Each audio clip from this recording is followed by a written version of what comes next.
Varadari.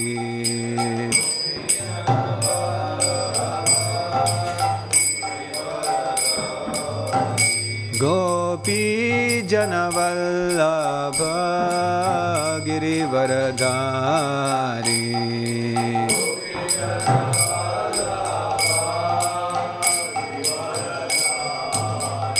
Yashodanandana Braja Janaranjana.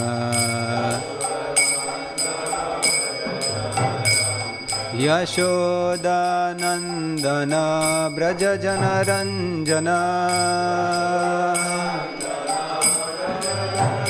Yashodanandana Braja Janaranjana. Yamuna Tira Vanachari.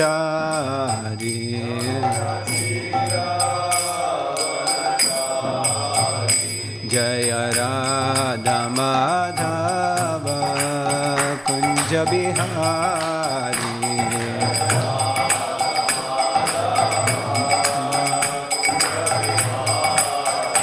Jaya Radha Madhava Kunja Bihari.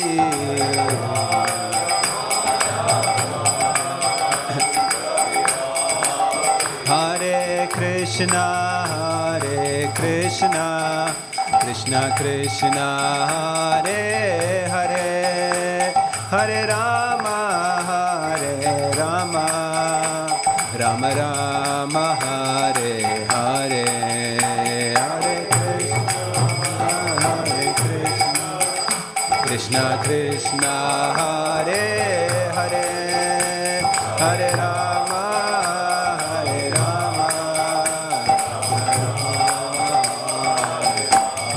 Hare Krishna, Hare Krishna, Krishna Krishna, Hare Hare,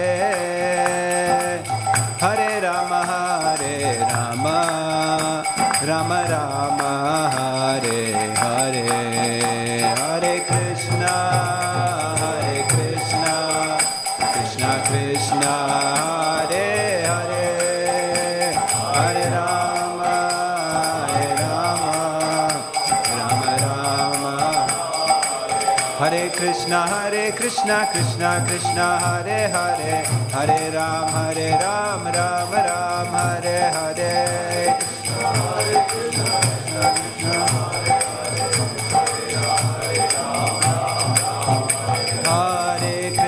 Hare Krishna, Krishna Krishna, Hare Hare, Hare Ram, Ram Ram, Hare Hare.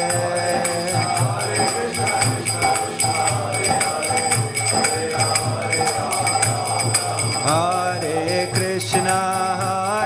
Krishna, Krishna Krishna, Hare Hare, Hare Rama, Rama Rama, Hare Hare.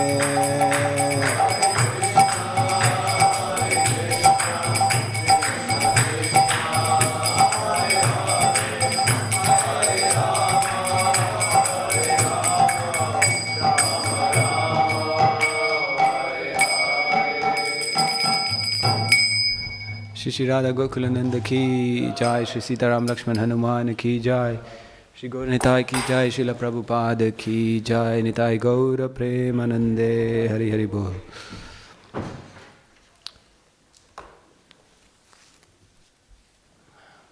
Hare Krishna, thank you all for coming today for this morning's program and also this morning's class, since you're the ones who made it and some of them didn't. So glories to you. Okay, before we start, Om Namo Bhagavate Vasudevaya.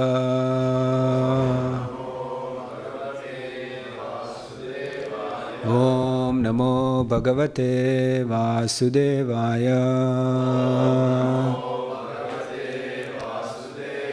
Om Namo Bhagavate Vasudevaya.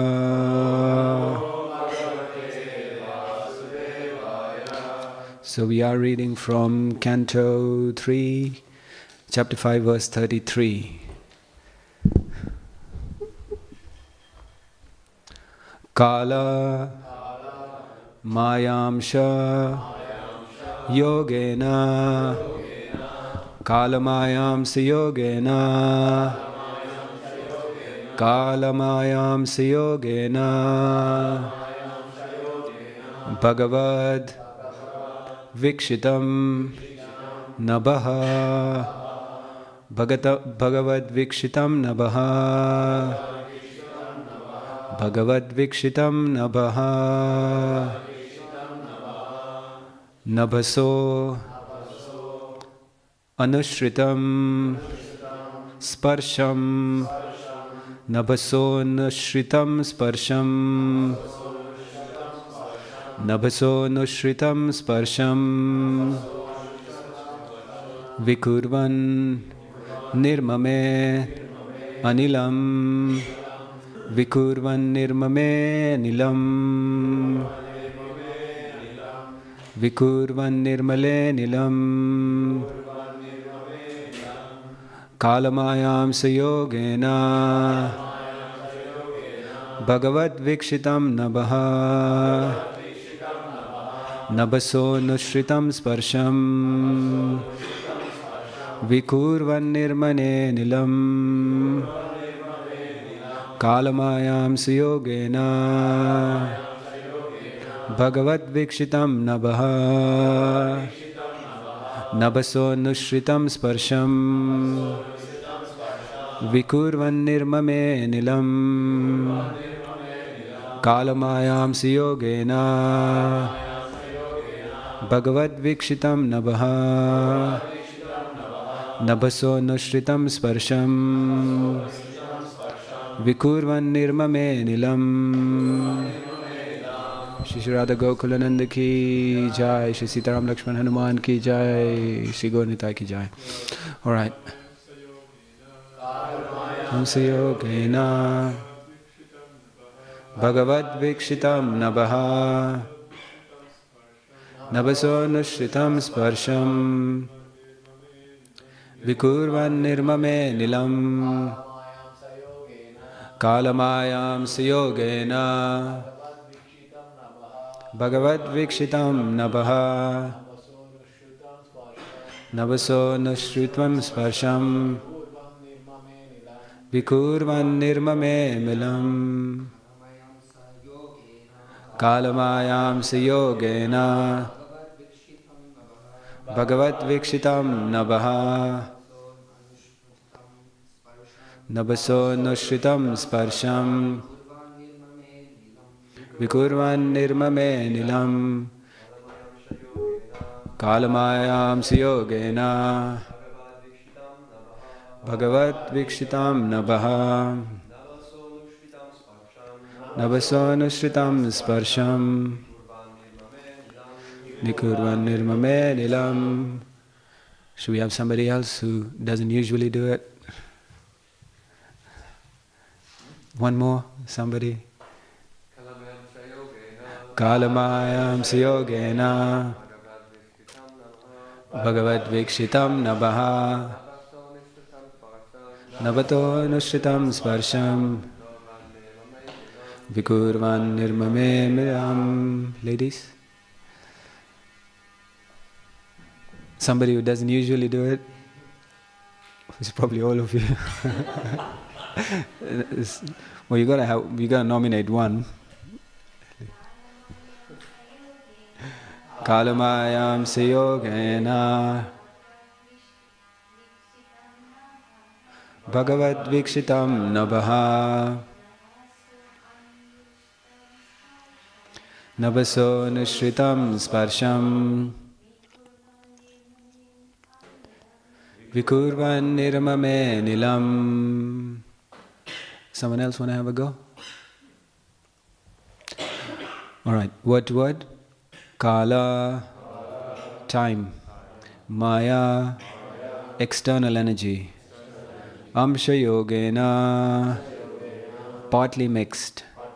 Bhagavad, the personality of Godhead. Vikshitam, glanced over. Nabaha, the sky. Nabasaha, from the sky. anushritam, being so contacted, sparsham, touch, vikurvat, being transformed, nirmame, was created, anilam, the air. Translation and purport by His Divine Grace, A.C. Bhaktivedanta Swami Srila Prabhupada. Srila Prabhupada ki jai. Thereafter, the personality of Godhead glanced over the sky, partly mixed with eternal time and external energy, and thus developed the touch sensation from which the air in the sky was produced. Purport. All material creations take place from subtle to gross. The entire universe has developed in that manner. From the sky developed the touch sensation, which is a mixture of eternal time, the external energy, and the glance of the personality of Godhead. The touch sensation developed into the air in the sky. Similarly, all other gross matter also developed from subtle to gross. Sound developed into sky, touch developed into air, form developed into fire, taste developed into water, and smell developed into earth. Om Jnanatimirandasya Jnananjala Shalakaya Chakshurunmilitam Yena Tasmai Shri Gurave Namaha. Namo Vishnupadaya Krishna Preshtaya Bhutale Srimate Bhaktivedanta Swami Niti Namine. Namaste Saraswate Deve Gauravani Pracharine Nirvishesha Shunyavadi Paschitya Deshitarine. Jai Shri Krishna Chaitanya Prabhu Nityananda Shri Advaita Gadadhara Shivasadi Gaura Bhakta Vrinda. Hare Krishna Krishna Krishna Hare Hare Hare Rama Rama Rama Hare Hare. So thank you all for coming. First of all, I would like to seek the blessings of all the senior devotees assembled here, and then all the good wishes of everybody else. The senior devotees assembled online, everybody, so I can say something useful for my own purification. As I mentioned in a previous class, that in a book that I was reading, Sarartha Darshane, Vishwanath Chakravarti Thakur explains that when somebody speaks the Bhagavatam, the purification happens first, the most purification is for the speaker, then for the inquirer, and then for the listener. So I'm doing this for selfish reasons, just so you know. So I speak for my own purification, so thank you.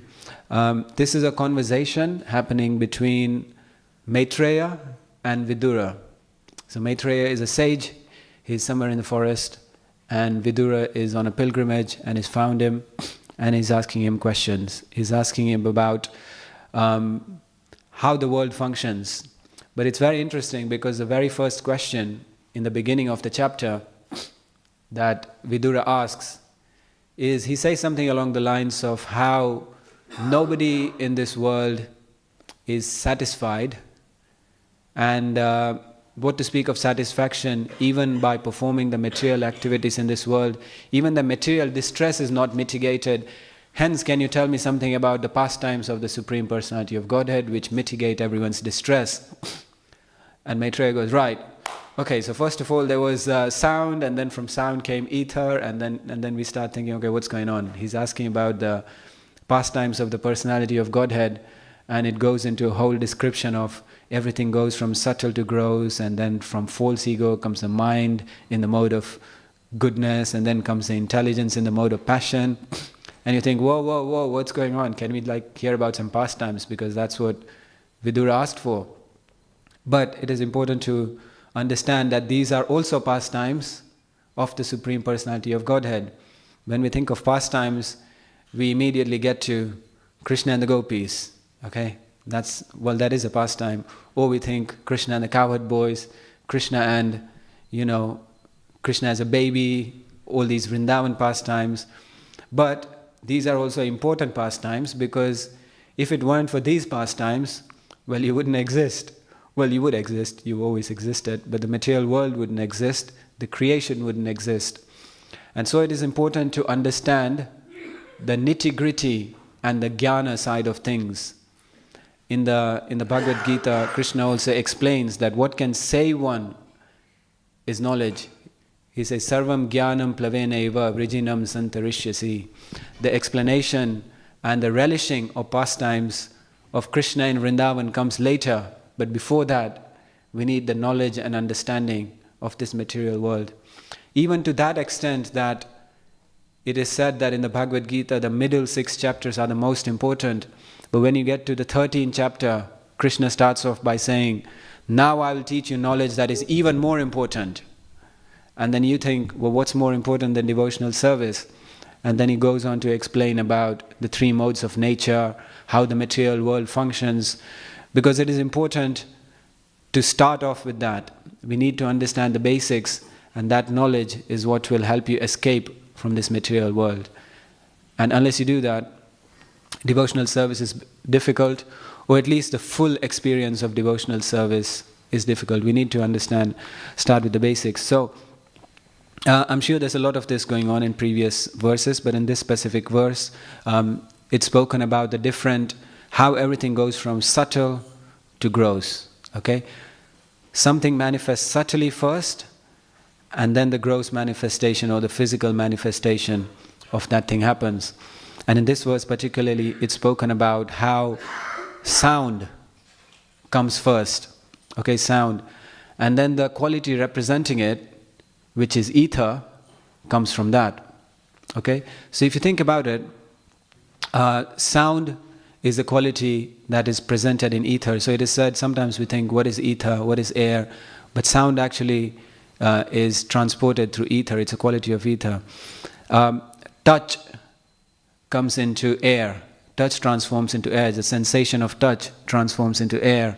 So if you think about the 5 elements, okay, it's a progression. Anything funny or something I said? Or difficult to comprehend. Yeah, it is difficult, isn't it? Yeah, yeah. So anyway, we'll hopefully get some context over time in this class. But so touch. If you think about it, okay, let me give you some context. What is it about air that you can have a sensation? You can feel air, right? Can you taste air? Anybody tasted air before? What does it taste like? Anybody think air has a form? Anybody think air has smell? Air technically doesn't have smell, but it carries smell. Okay? So air doesn't have form, air doesn't have taste, air doesn't have smell. Okay? But air has touch because air evolves from the sensation of touch. And it carries sound. Air has a sound because sound manifests first, okay, into ether. And then from the sense of touch, air manifests. The next thing that manifests is the sense of form, and from that comes fire. So if you think about it, fire has sound, okay, which manifested before. Fire has touch, because you can touch it, which also manifested before from air. Okay? Fire has form, because you can see fire, because it's already manifested. But fire doesn't have taste, or at least you'll burn your tongue if you try to taste it.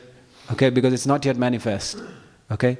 And fire doesn't have smell, because it doesn't. Okay? You can't smell fire, because it's not manifested yet. So in the same way, the next thing that comes is the sense of taste. And then from the sense of taste manifests water. So if you think about it, water has taste, okay? Water has form. Water has touch. Water has sound. All the things that manifested before. Water doesn't have smell, because it's not yet manifested. You can't smell water. And then later on comes smell. Smell is manifested. And then from smell manifests earth. So earth has smell, earth has taste, you can taste it because taste comes from earth. Earth has form, earth has touch, okay, you can feel it, and earth also has sound, okay. So it manifests step by step, and that's why all these different elements carry different qualities, and together, as these elements develop, and in different forms, all the different forms of the earth develop. Is that more helpful? A little bit. Thank you. So everything, it is said, everything is always created twice. Because it is explained here that everything comes from subtle to gross. So everything is always created twice, or at least twice. Let me give you an example. Like this building, okay? Before this building manifested as it is today, this building manifested in somebody's head, okay, in their mind. There was a mental manifestation, which is a subtle manifestation, which happened first, okay? And then slowly it happens, the manifestation happens in stages. So first it manifested in somebody's mind, then they sat down, they got the papers out, they started drafting, okay, with a pencil and a paper, they drew the elevation, the plan, the side view, and they create a 3D model on paper.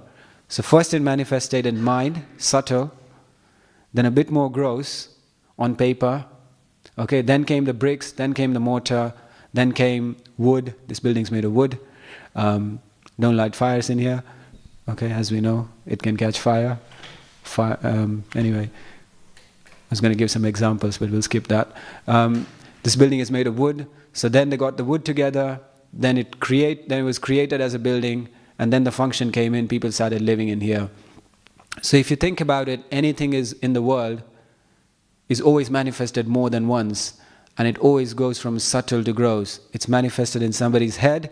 Initially, the first manifestation is also subtle. In the same way, this whole world, the manifestation of the material world, starts with something very, very subtle, which is the desire of the living entity. Okay? A very, very subtle element, the desire. And because of that desire, the world is created. And as we've seen in previous verses, even in the physical manifestation, it happens from gross to subtle to gross. Okay, slowly, this world is manifested. In the same way, it is also explained that our body is also manifested first in your mind. And again, Vishwanath Chakravarti Thakur explains how we are at every moment creating our future body. And our future body, your future body, is already manifesting in your head right now. You're already creating the body that you will go into at the end of this life. Okay? It's already being created to the extent that he explains, he gives the analogy of a caterpillar. Okay? Have you ever seen a caterpillar go from one leaf to the other? Okay, what it does is it's on one leaf, then the front of it goes into another leaf, and there's a point when it's on both leaves, and then it moves on to the first leaf completely. And Vishwanath Chakravarti Thakur explains that before you die, your next body is already manifest, because you already created it in your head by your activities and your desire, and it's already there, ready. And then the soul transforms, as in not transforms, transmigrates and enters that body, but it's already there. By the end of this life, you already decided what it's going to be like. So everything starts from subtle to gross. So subtly, you're already creating your next body right now. So think about it, okay? Everything to some extent depends on what you think at the moment of death. Krishna says whatever one thinks at the time of death, that's where he goes. But what you will think at the time of death, you're already manifesting in your lifestyle now. Whatever you're thinking in this life, that's what you'll think of at the time of death. And what you think at the time of death is where you will go. So it's a whole process. You're manifesting your future body already, and everything transforms from subtle to gross. And to understand the beauty or the pastimes of Krishna in Vrindavan, we have to first understand these pastimes. Knowledge is very, very important, because without understanding intellectually about the philosophy of Krishna consciousness, if you jump straight to the pastimes, it's very difficult. And you might end up missing out on certain important factors that help you grow in Krishna consciousness. I'll give you an example. During Bhaktivedanta Maharaj's times, after Lord Chaitanya left this planet, a lot of Apasampradayas evolved. Okay, some of them I was just reading about them yesterday. They were called Aulas and Baulas. Okay, so Baulas they're called like an Ashastrik Upasampradaya, which means they totally reject scripture. Okay, because they say that the soul and God have a connection within. Okay, God is within the heart, and one can establish this connection on their own, and there's no need of any scripture anywhere. And scriptures actually are a hindrance to your relationship with God. Sounds familiar? You heard that somewhere? Okay. Everywhere, all around, everybody tells, this, anyway, without naming people or naming others. We can name people in the past because they're not around anymore. So everybody, this philosophy is very prominent in the world today. We don't need God, we don't need scripture. We can manifest this relationship with God in our heart. Okay? So they were also like that. And they literally rejected scripture, and they would go straight to the ecstatic emotions without any philosophy. And there was a time when, this is a pastime, Bhaktivedanta Manor talks about this, and he says there was one big kirtan mandali, okay, a kirtan group, a Harikatha group, like a sangha, about 100 years ago. And this big sangha, but then the leaders of the sangha were at odds with each other, okay? So they used to argue with each other a lot, and it didn't really work. So then they kind of thought, okay, we'll go and have our own sanghas. So it kind of split into two. But they're always like, competing with each other, these two sanghas. So one of them, once they invited like a famous kirtan leader, and he was leading kirtan and doing lila kirtan or whatever. And then in the middle of the kirtan, he went into like an ecstatic trance. Okay, and he went into this trance, and he was swooning and exhibiting all these symptoms of bhava, and he was on the floor and rolling, and everyone was so enamored by it. And it went on for like almost an hour, and then he got up, and then he carried on with stuff, and everybody was excited. They were like, "Wow, this is amazing! This guy, he's so spiritual. He went into like a trance of bhava." And anyway, his word spread around, and he became very popular, and this kirtan group started getting more and more popular. So then the other kirtan group thought, we got to do something about this. So they went to a kirtaniya, and then they hired him. They said, can you exhibit a trance for at least an hour, and we'll pay you, because we need to get, be out there as well. So then this guy was like, okay, well, how much will you pay me? And then they said, well, I'll give you 4 anna. Okay, so 4 anna. So for about 25 paise would be 4 anna. Okay, so 8 anna would be 50 paise. But about 100 years ago, I looked it up, and 4 annas were equivalent of what 20 pounds is today. Okay, so he didn't want 20 pounds. He wanted 20 pounds worth of marijuana. Okay, so he goes, if you pay me that, then I'll exhibit a trance. So then a deal was made. Okay, so you go into bhava for 1 hour, and then we'll give you 4 anna or 20 pounds worth of marijuana. So he's like, all right. So then they start this kirtan, and then he starts singing, and as planned, like halfway through the kirtan, he goes into this trance of bhava, and he's like, he's swooning in ecstasy, and everyone's like, wow, this is amazing.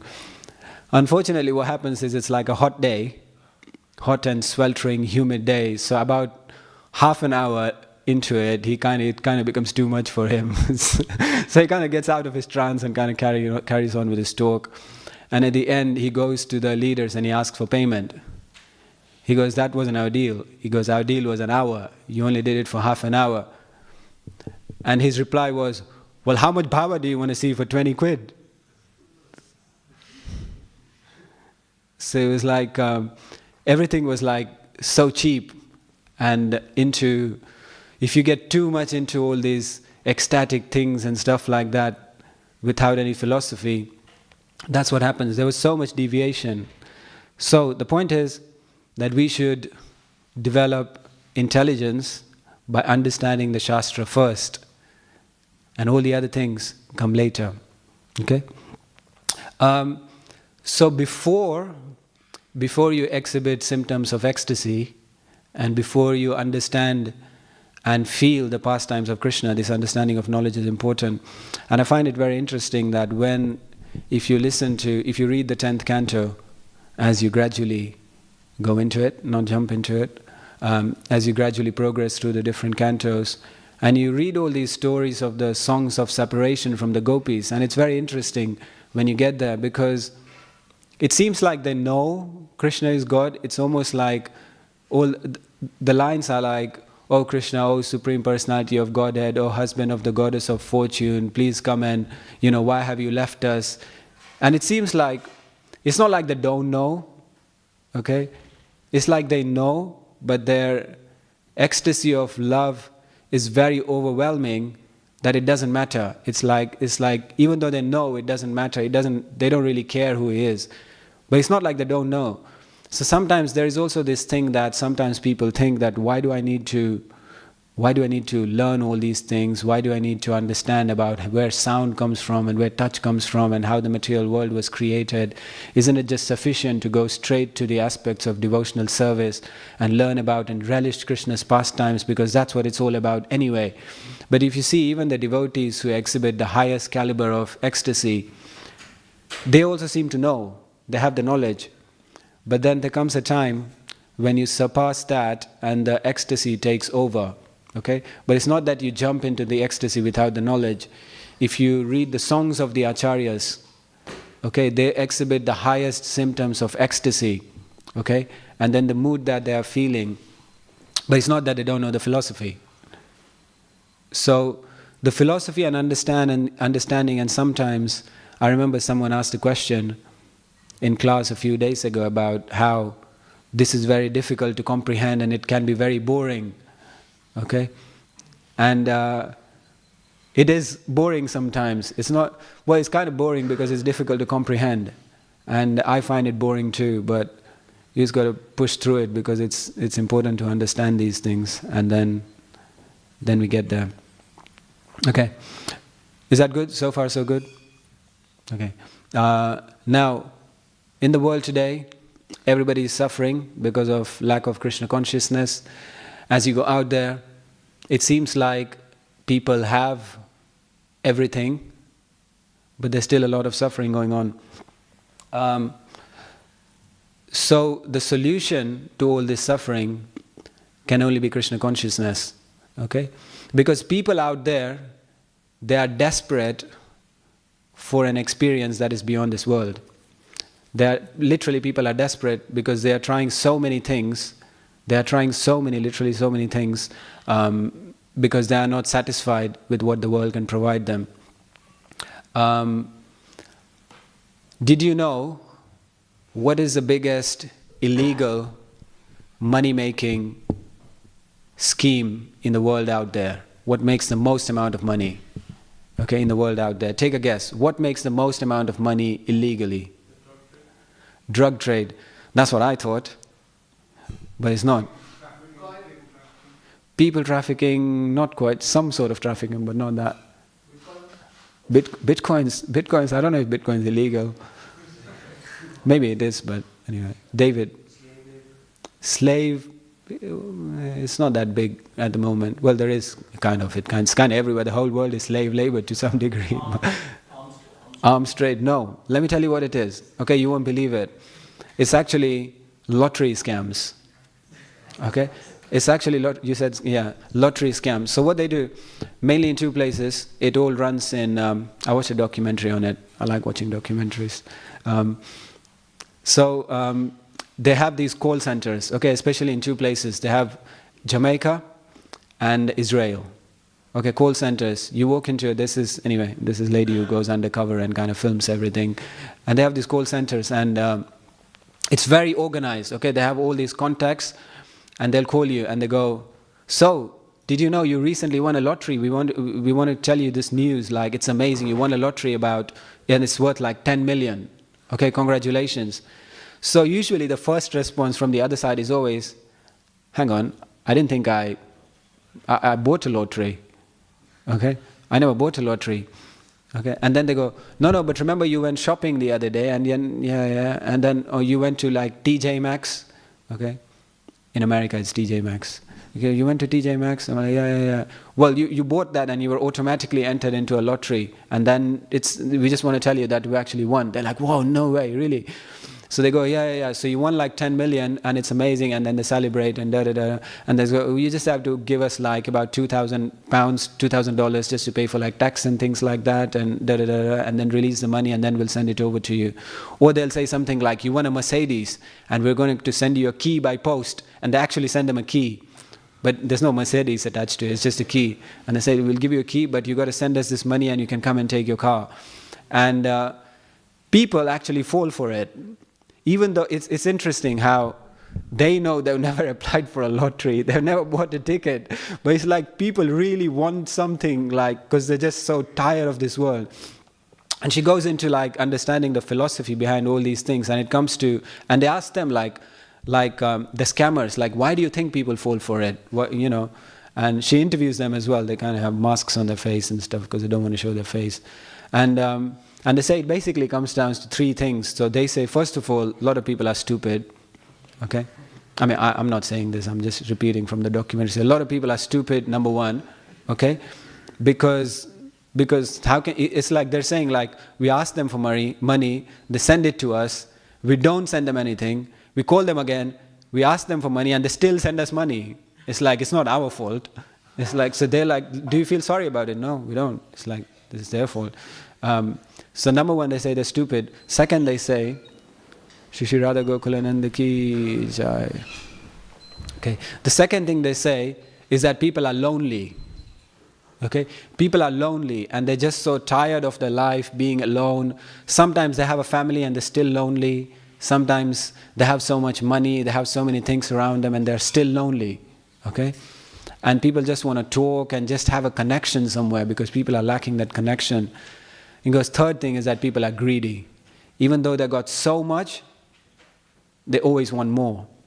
Okay? Even though they got so much, they fall for it. And it's like the biggest money-making scam in the world today. Literally makes billions. It makes more than any drugs. It makes more than any, Bitcoin. It makes more than any arms race, anything at all. Okay? It makes a lot of money because people are lonely and people are suffering. People want an experience that is different because this world literally doesn't have the capacity to give you that spiritual experience. And that's why even in the 70s, as we saw, as we hear, that people go for drugs, a lot of drugs and stuff like that. Here's something interesting I found in the same documentary. So there's this new drug that's being used in the last 5 years, 5 to 10 years, and it's called fentanyl. Okay? You know about it, Nish? So fentanyl, it kills about 30,000 people every year just in the US. Okay, 30,000 people. And it is said that it's about 200 times more powerful than heroin. And a heroin overdose may kill you. A fentanyl overdose will kill you. 100%. It's that powerful. People know it. People still take it. And they have the experience and then they die. Because it's just so difficult to not overdose because it's just so powerful. And every year, there's literally thousands and thousands of people dying from a fentanyl, like for the past 5 to 8 years, okay? So the thing is, why are they doing this? Why are people doing this? Because there is nothing in this material world you can get from all the normal things, the money or the sex or the drugs, no, not drugs, the alcohol or whatever it may be. People are just not getting their experience, and there is nothing in this material world that can satisfy the spirit soul. They want something different, okay? So they're taking so many risks to whether it's they really want to believe that they won 10 million pounds or whatever. They really want to have that experience, and people are taking so many risks to do that. Because that experience is not available in this world. But that experience is available in Krishna consciousness. And that is what the Hare Krishna movement believes. That is what Srila Prabhupada said, that there is no experience in this world that can replace Krishna consciousness, because it gives you an experience out of this world. Okay? So somehow we need to share this knowledge of Krishna with everybody, and it's very, very important. But before we share this knowledge, we have to understand this knowledge, and then you can share it. So today also, I think, marks the beginning of the summer marathon, which is about 2 weeks, I think. So devotees are traveling all over the world. from different places, not from here. From here they're going Leicester, I think, as far as Leicester, and also around the manor. So if you do get an opportunity, take some books and distribute them, because this movement is based on books. Prabhupada said books are the basis. This movement is a movement of book distribution, and the books have to go out, because that's how we disseminate the knowledge of Krishna consciousness out there. And this knowledge has saved you. Okay, you could be doing fentanyl right now, but you're not. So in fact, the 4 regulative principles are actually saving you today. So these things have saved you, and these books can also save people out there. And so it is important to distribute books, but what's also important is that we leave them with an impression that makes them want to read the books. That is also very important, because if you look at the statistics, I came across this about 10 years ago, and till date in the UK there were like 80 million books distributed. Okay? About 10 years ago this was. I'm not up to date with the statistics. So that's more than the population in the country. Okay? So it seems like on average there's at least 1 book per person, but there isn't. Maybe some people have more books, whatever. But the idea is that we don't have anywhere close to those many devotees. And yes, Prabhupada's books are powerful. Even if they touch them, they get benefit, we know that. But we want them to make progress now. Okay? We don't want them to wait like 3 generations. Of course it will happen in 3 generations, even if they see a devotee. But we want it to happen now. So it is important to, when you distribute books, you speak to them in a way that you inspire them, and they should go away thinking, wow, I really want to read this book. And that interaction is very important.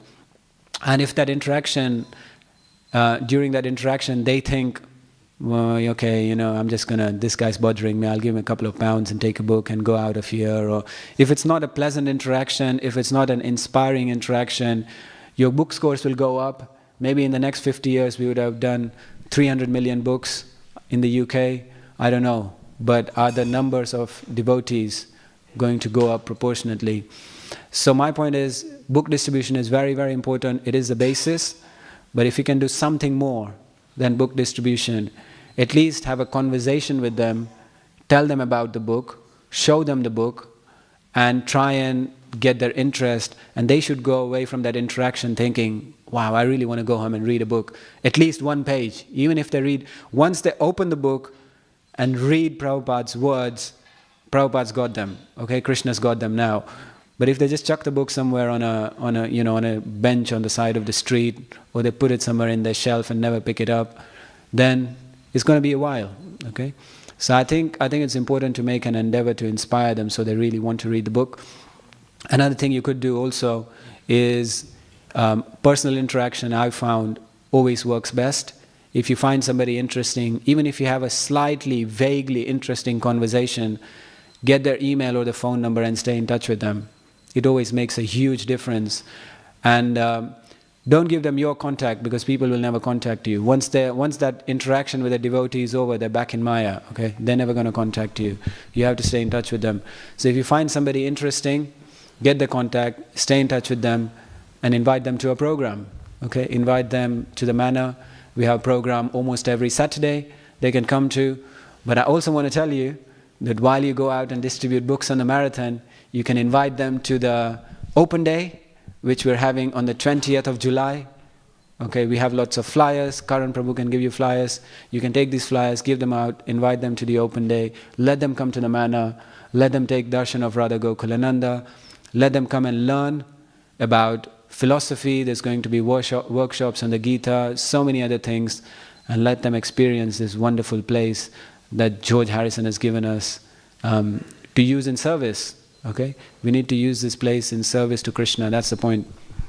So please invite them. Open day, 20th of July, and in your book distribution, please distribute loads of books, but at least try to have a meaningful interaction that makes them want to read the books. But in essence, knowledge is important, even all the boring stuff. Hare Krishna. Thank you very much. Srimad Bhagavatam ki. Do we have any questions? We have 5 minutes. Or comments or thoughts. I think Taruna Prabhu. Is there a microphone for Taruna Prabhu?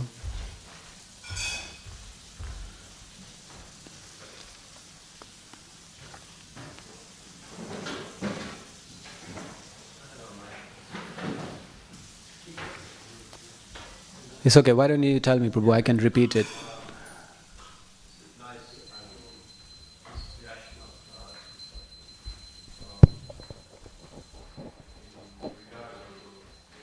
In regard of, try to hook them somehow further, those two you preach, I found, this is my experience, my and many others, that even if you find interest in person at the moment, you create this inspiration in him and he seems to be interested. But then when you try a second time, he's completely cooled down, And then many times, even if you contact, they ask, who are you? Yeah. It's like so it means, and also even if this, if they still remain interested, I found that it puts them away, turns them back when you try to do more. Like, so this is, as you said, like we have to make them devotees as soon as possible. Why we have to wait so many years? But this turns into a mode of passion. As soon as they sense that, they pick up on, they turn back. So it's very tricky position.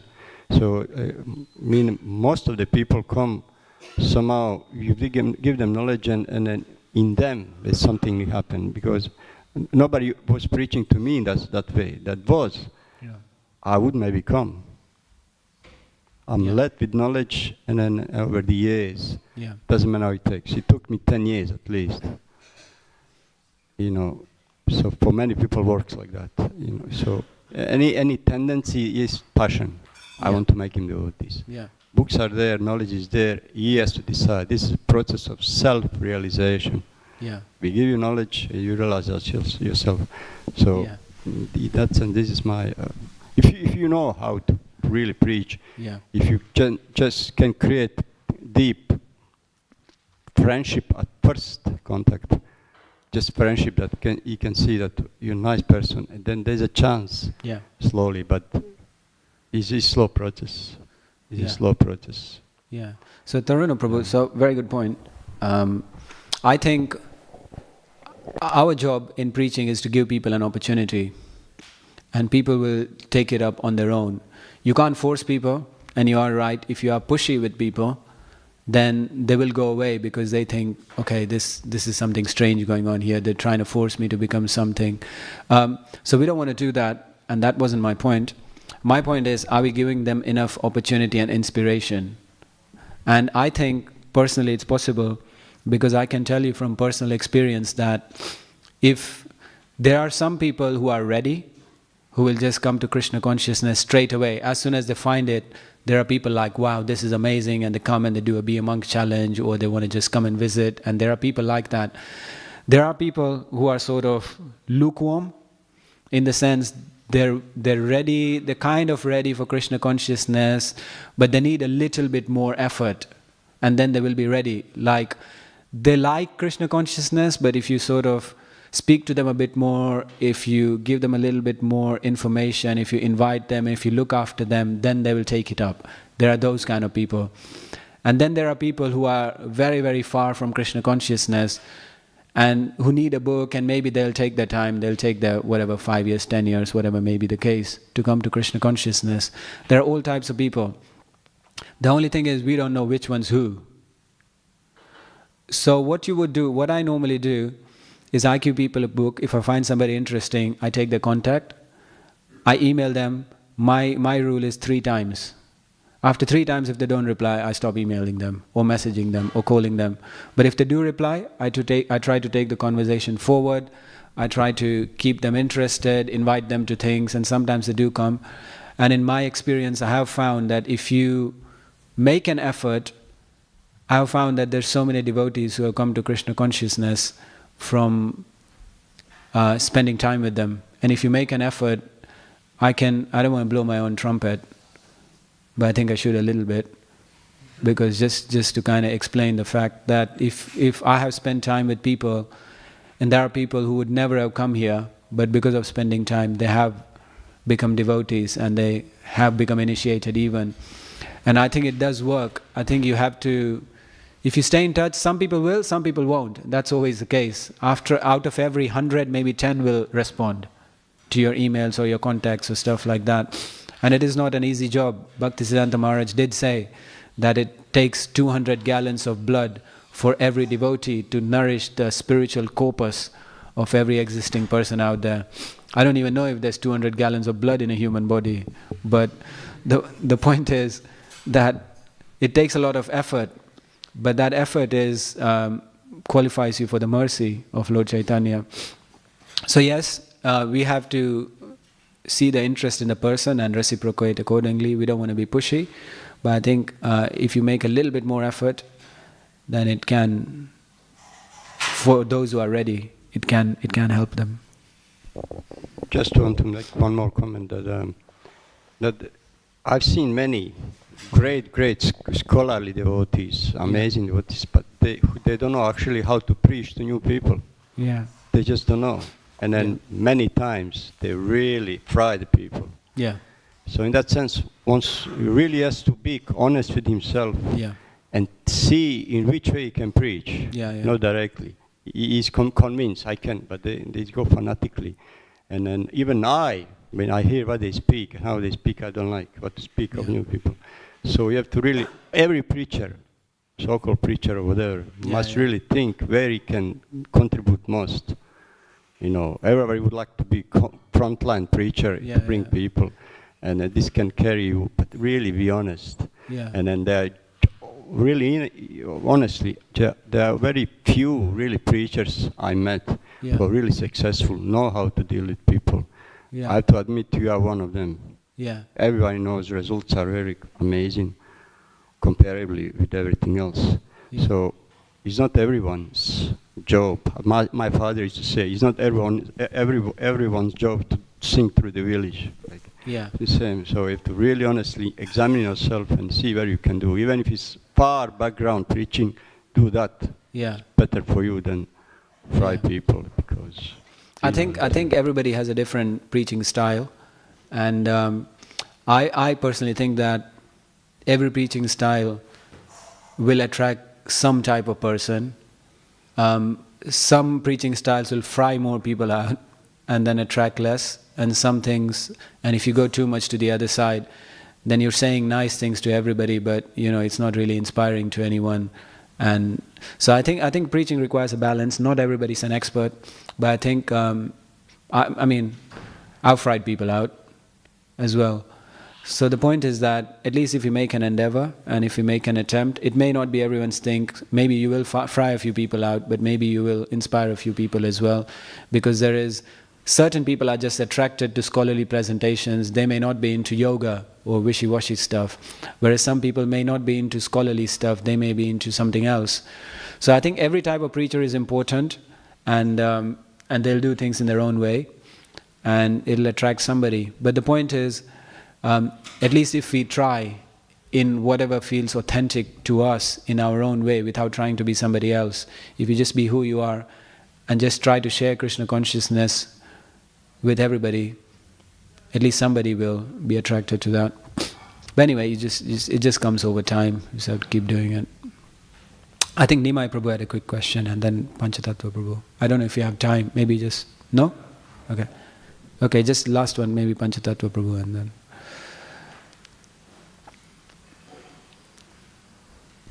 Thanks, Prabhu. Just on the same point, if you just sort of explain what it is you actually message people when you first make that contact. In the first contact, I just tell people, hey, it was nice to meet you, how's things? And then based on what they reply, you just keep the conversation going. My usual trick is you always end a conversation with a question, because if you leave it as a blank, as like, yeah, it was nice to meet you too, that's like end of statement. So it's always, it was nice to meet you too. So, have you read the book? What do you think? Or is there anything that interests you? Or are you free on Saturday to come and visit the manor? Or something like that. But usually it's very casual, and then over time you can sort of figure out what the person's interested in, and then you go from there. I think Prayojan Prabhu had a comment first. I don't know if that's what you were looking for, but...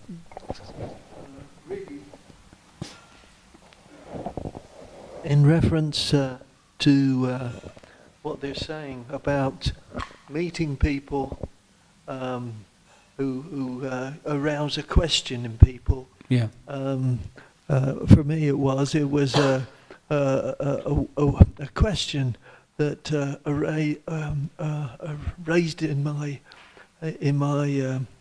curiosity. He said, "What's this human form of life meant for?" Yeah. With that,